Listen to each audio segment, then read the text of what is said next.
Please welcome Donald Trump Jr.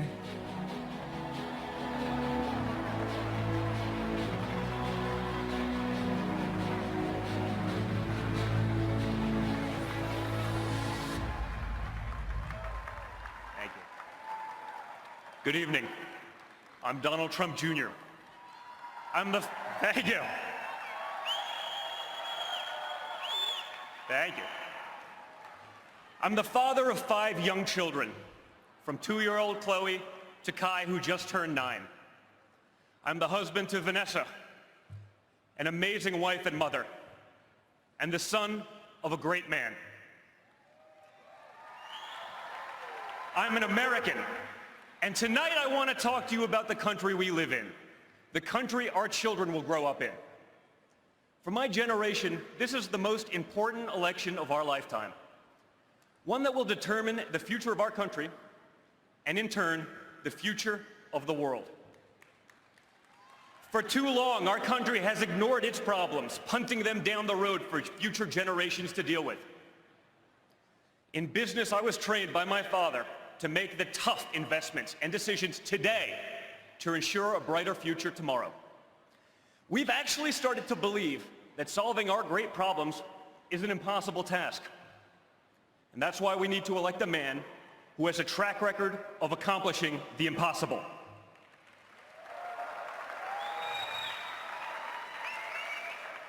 For the first time, parents no longer think that their kids will be as well off as we were.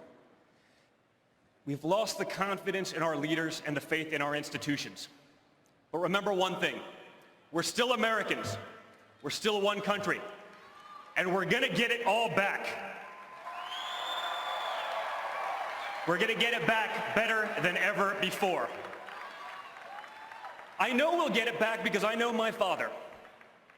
I know that when people tell him it can't be done, that guarantees that he gets it done. I know that when someone tells him that something is impossible, that's what triggers him into action.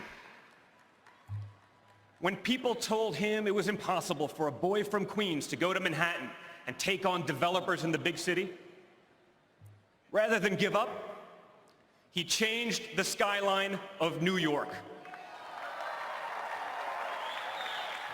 I've seen it time and time again, that look in his eyes when someone says it can't be done.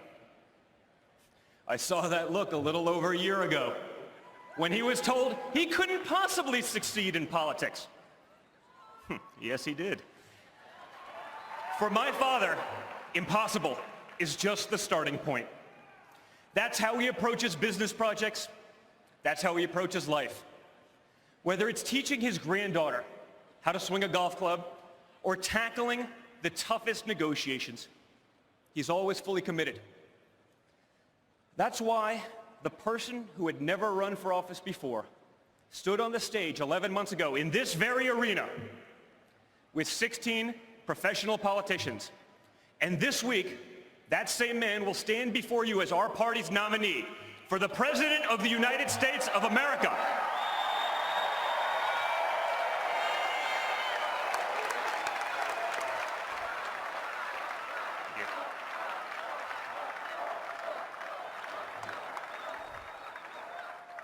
As a proud son and family member, it was one of the great honors of my life to be able to put him over the top in the delegate count earlier today.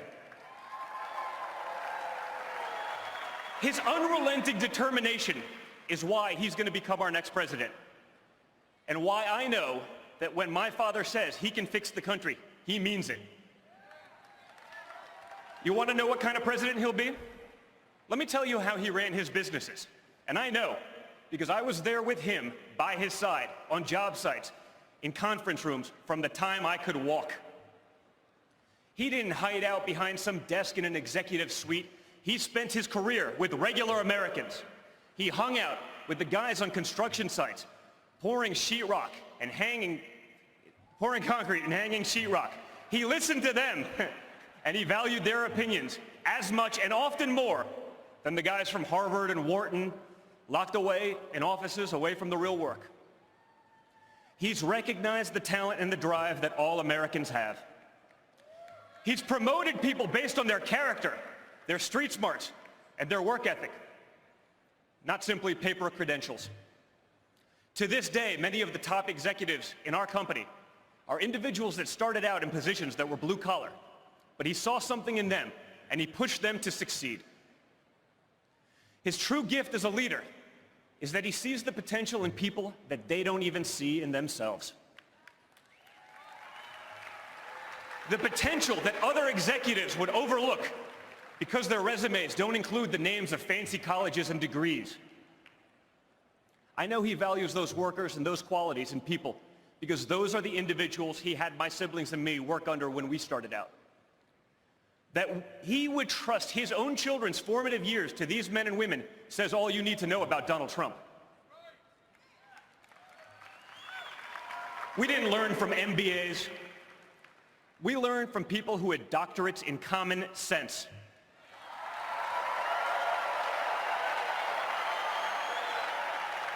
Guys like Vinny Stelio, who taught us how to drive heavy equipment, operate tractors and chainsaws, who worked his way through the ranks to become a trusted advisor of my father. It's why we're the only children of billionaires as comfortable in a D10 Caterpillar as we are in our own cars. My father knew that those were the guys and gals that would teach us the dignity of hard work from a very young age. He knows that at the heart of the American dream is the idea that whoever we are, wherever we're from, we can get ahead, where everyone can prosper together. The other party also tells us they believe in the American dream. They say we should worry about economic inequality and immobility. You know what? They're right. But they don't tell you that it was their policies that caused the problem. And it was their policies that have no accountability.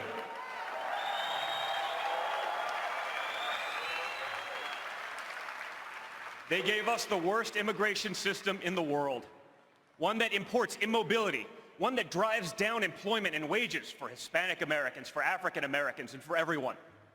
An immigration system that favors illegals over those trying to go through the process legally. And at times, even over law-abiding citizens. It was Bernie Sanders himself who warned that a large tide of new workers keeps wages low and poverty high. The other party gave us public schools that far too often fail our students, especially those who have no options. Growing up, my siblings and I, we were truly fortunate to have choices and options that others don't have. We want all Americans to have those same opportunities.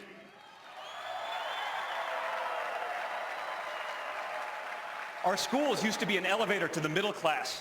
Now they're stalled on the ground floor. They're like Soviet-era department stores that are run for the benefit of the clerks and not the customers, for the teachers and the administrators and not the students. You know why other countries do better on K through 12? They let parents choose where to send their own children to school. That's called competition. It's called the free market.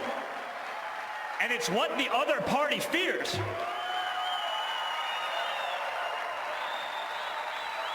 They fear it because they're more concerned about protecting the jobs of tenured teachers than serving the students in desperate need of a good education.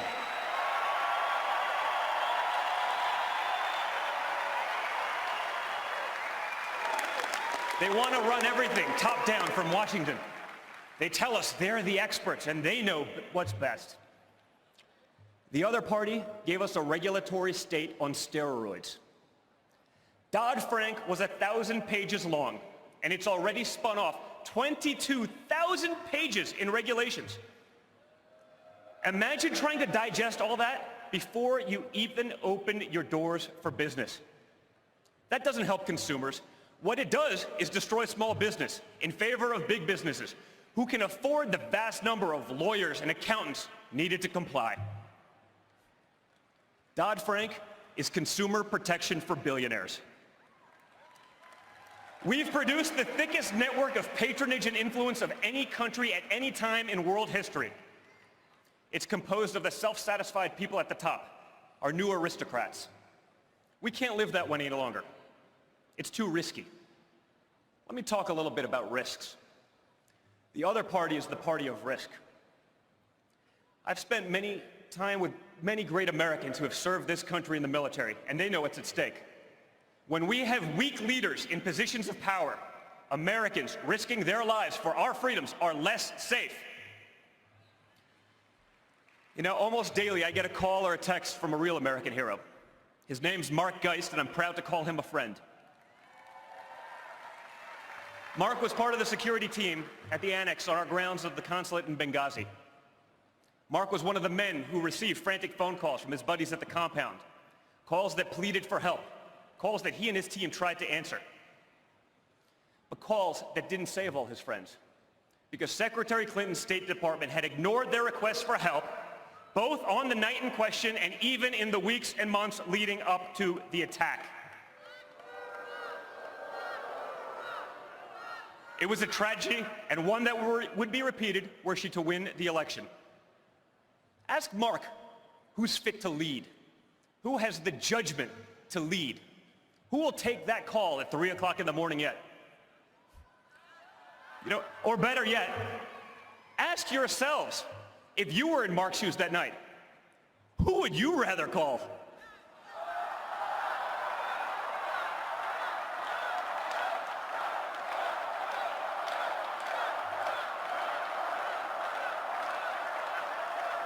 Let me tell you something about risk. If Hillary Clinton were elected, she'd be the first president who couldn't pass a basic background check.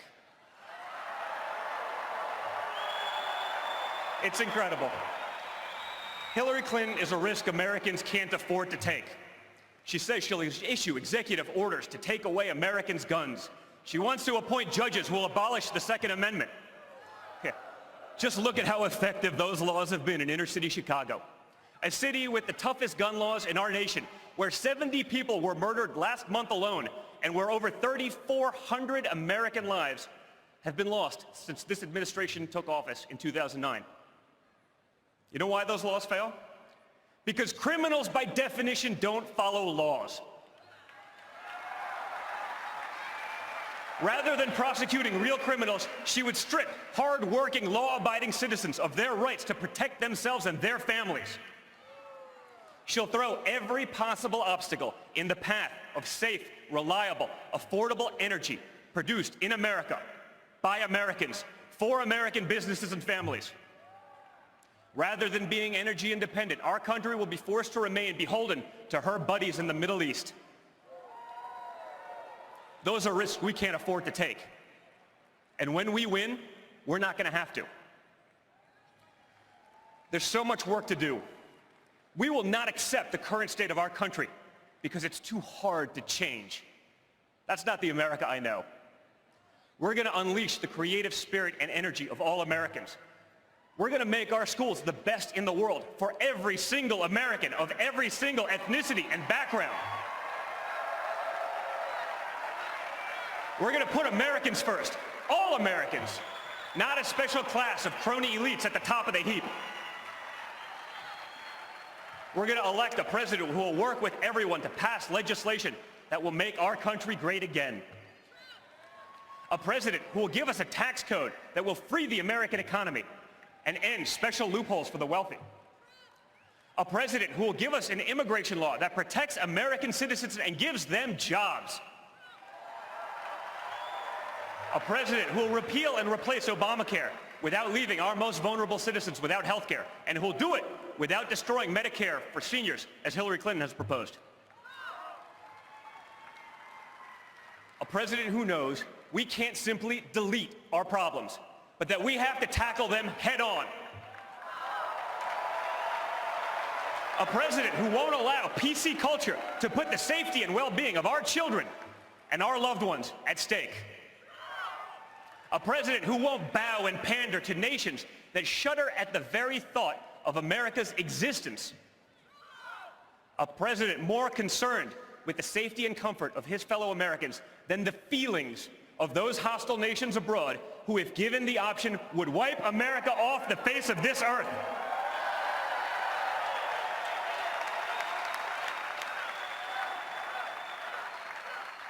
A president not beholden to special interests, foreign and domestic, and one who funded his entire primary run out of his own pocket just to prove it. A president who will secure and defend the borders of the United States and who will appoint judges who believe that freedom requires a limited government. A president who won't use the highest office in the land as a path to personal enrichment. A president who's actually created real jobs, who has actually signed the front of a paycheck, and who doesn't just talk about it in theory. A president who has real people's families and livelihoods dependent on his success and the success of his company for decades. A president who speaks his mind, and not just when it behooves him to do so, who doesn't have to run a focus group or use data analytics to be able to form a simple opinion, who says what needs to be said and not just what you want to hear. A president who will unleash the greatness in our nation and in all of us, who will give the hardworking men and women who built this great country a voice once again. That president can only be my mentor, my best friend, my father, Donald Trump. And when we elect him, we'll have done all that. We'll have made America great again, greater than ever before. Thank you, and God bless.